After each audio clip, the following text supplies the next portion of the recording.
Hello, my name is Eric Stern, and I'm a rising sophomore at the Frall School of Music at the University of Miami. I got asked today to do a educational video about a topic in music that I found interesting or important. So I decided to do the blues, and as we'll see in this presentation I'm about to give, the blues is a very important part of music as we know it today, and I'm going to talk about the history of the music, and I'm also going to talk about the future of the music a little bit and how no matter where music goes, I believe that the blues will always be a part of the framework of American music. So let's share screen. Here we go. So let's see. Okay. So here is my presentation on the blues. To start, some basics. It's one of the most influential art forms of the last 100 years. Across any genre of music, it really has influenced so many artists and so many different types of music. Because it's a very simple. The concepts in the blues are very simple, and they reach many people. It had humble beginnings, but it reaches and everyone, very very many people know the blues today. It's an American tradition. It's a music that was created here and is truly an American creation, an American phenomenon. And it came about in a way that I think no other country could have something like that come up. It's its own musical genre. It doesn't have it is influenced by other music, and other music is influenced by it, but it is its own subcategory of music, and it has definitive musical traits that make it what it is. So let's talk about the history of it. Where does the blues come from? So the blues originated in the Mississippi Delta. If you think about the United States, I think most of you will probably have a good idea, like Florida. And then if you go kind of up a little bit, you kind of get to Mississippi. And this is the Mississippi Delta in the late 1800s. And you see you have Memphis, Little Rock, Monroe, Jackson on this map here. And kind of going through it all, you have the Mississippi River. And that kind of is the thing that lets all of this happen, that it's a region of land that is fertile. It can support crops and plants on its own. And that meant that people gathered there and they created their lives there. Obviously, slavery in the 1800s was very prominent. And so field songs sung by slaves and workers in the Jim Crow South were kind of not exactly the blues, but early formations of what was coming, and kind of how people got through the day, and how the blues started to come about. But there was very little exposure of this to the mainstream music scene. No one knew about it. It was only a local type of music that local people in the Mississippi Delta knew. So the blues got discovered by a handful of people, but the person that is categorized with being the most responsible for this is a man by the name of W.C. Handy, so-called father of the blues. Born in Alabama in 1873, he worked a number of jobs, but he had a talent for music. He bought a guitar, spent hours practicing the trumpet. He was a musician and a music teacher. In 1903, at the age of 30, he was appointed as band leader of the Knights of Pythias Orchestra in Clarksdale, Mississippi, which is right in that delta. And he was leaving a teaching post in Alabama. And the story of how he discovered the blues goes like this. While waiting for a delayed train, he heard a man singing and playing guitar nearby. The man was pressing the blade of a knife on the strings, producing sliding chromatic notes along a 3-chord progression. The singing that he was singing as well to this proved just as interesting, as he turned a boring wait into a captivating musical journey. And it made an impression on Handy, who described the performance as haunting. With his talent, he was able to figure out what this guy was singing and playing. The 12-bar song structure that move along 3 chords, flat and blue notes. We taught the blues for this reason. The vocal part, 4 bars that were repeated, and then a third line. The result of this discovery And that foundation would become the foundation of the blues as currently constituted and as will be constituted forever and ever in the blues genre. And as for Handy, well, he later moved to New York City, and he continued to make contributions to the music. He started a music publishing company, he started his own band, and he created the first ever recorded blues, among other things that he really contributed to the music. So because W.C. Handy is so important to this genre, I decided to include a recording of St. Louis Blues by the W.C. Handy Orchestra, recorded in 1939. So let me stop the share. Here, I'll go back here, share my screen, and here we go. Here it is. Oh, we're going to see a nice ad first. If the emperor dies, Russia goes to the empress. There we go. Sorry about this. There we go.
Yeah.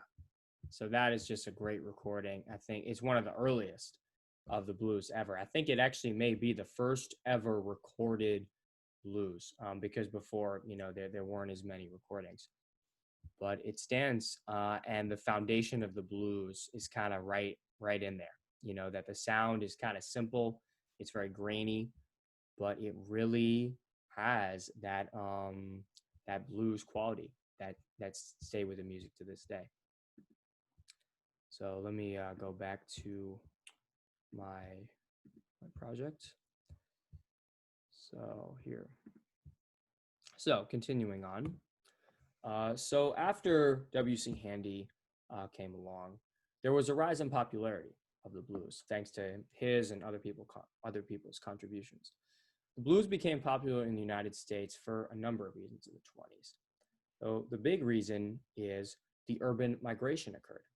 Blacks from the Mississippi Delta, where the blues originated, as we talked about earlier, they began moving to the rest of the South and to cities in the North, really all over the United States. And they brought the blues with them.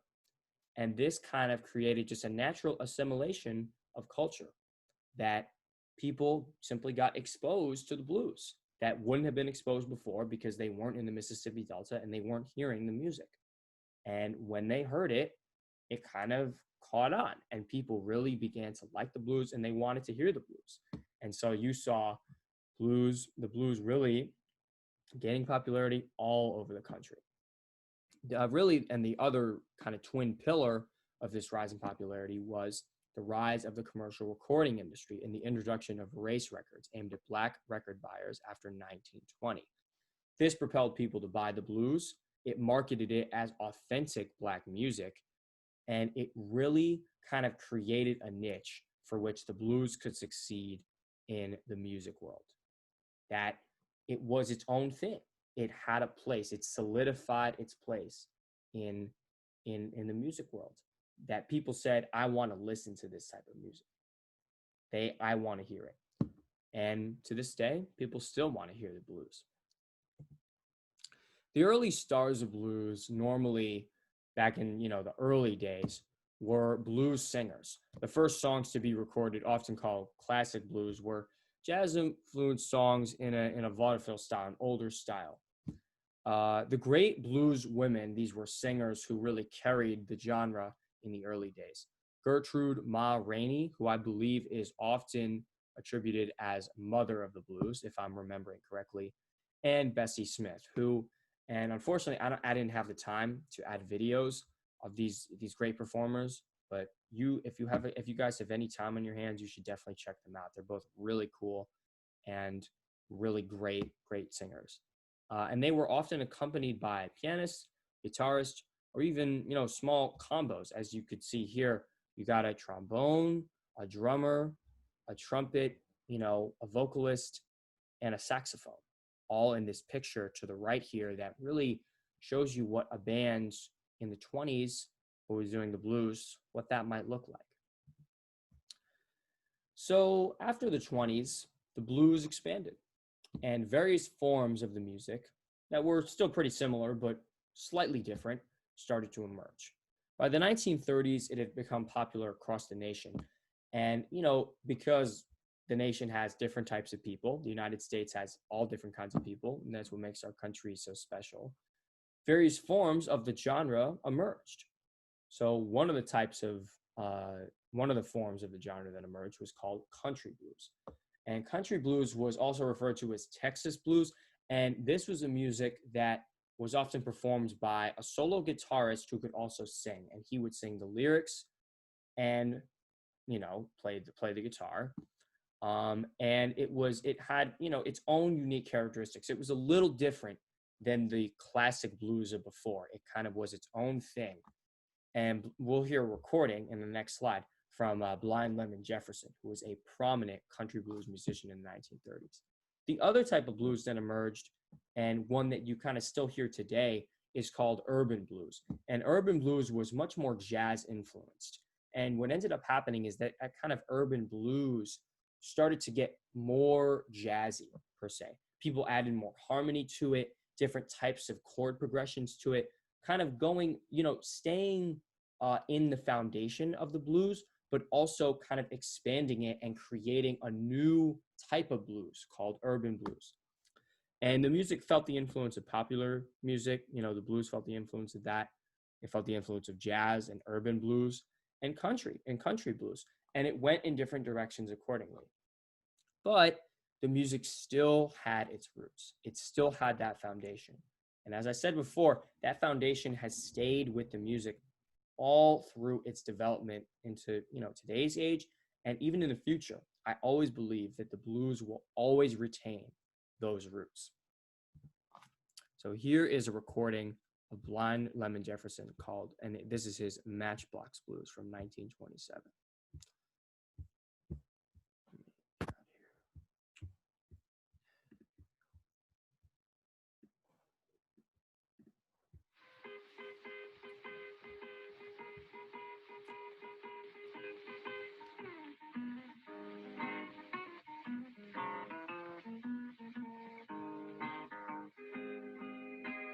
I'm going to the river, gonna walk down by the sea. I'm going to the river, walk down by the sea. I got those tattoos and middles arguing over me. Send one man will make my soul, my soul.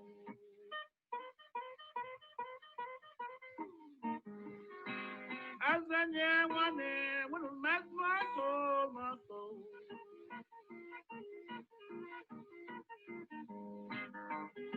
I ain't got so many matches, but I got so far to go.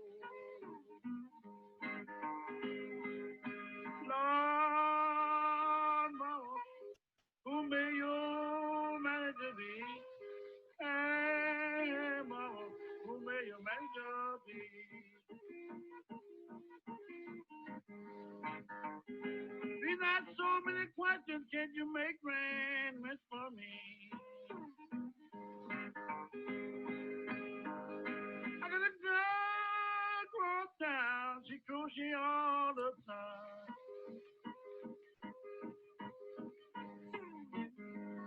I got a girl across town, crochet all the time.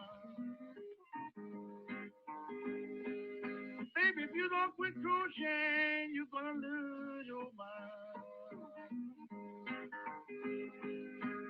I wouldn't mind marrying, but I can't stand settling down.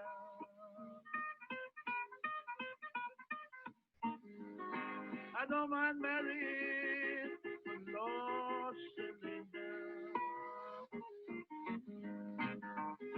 I'm gonna act like a preacher so I can ride from town to town. But I'm leaving town. Pride won't make me stay. I leave it down. Yeah, pride won't make me stay. Baby, the more you cry, the further you drive me away.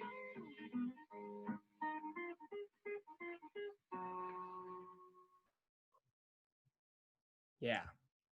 So that is really one of the best recordings of the blues from Blind Lemon Jefferson, really showing that country blues off.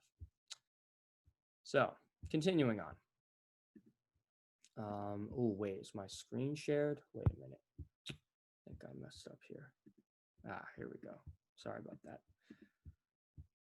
All right. So let's keep going. Okay. So moving on from the 30s and progressing into the 1940s and 1950s, the blues evolved into new things, new genres. It influenced new types of music that were becoming prominent at the time, and it really changed.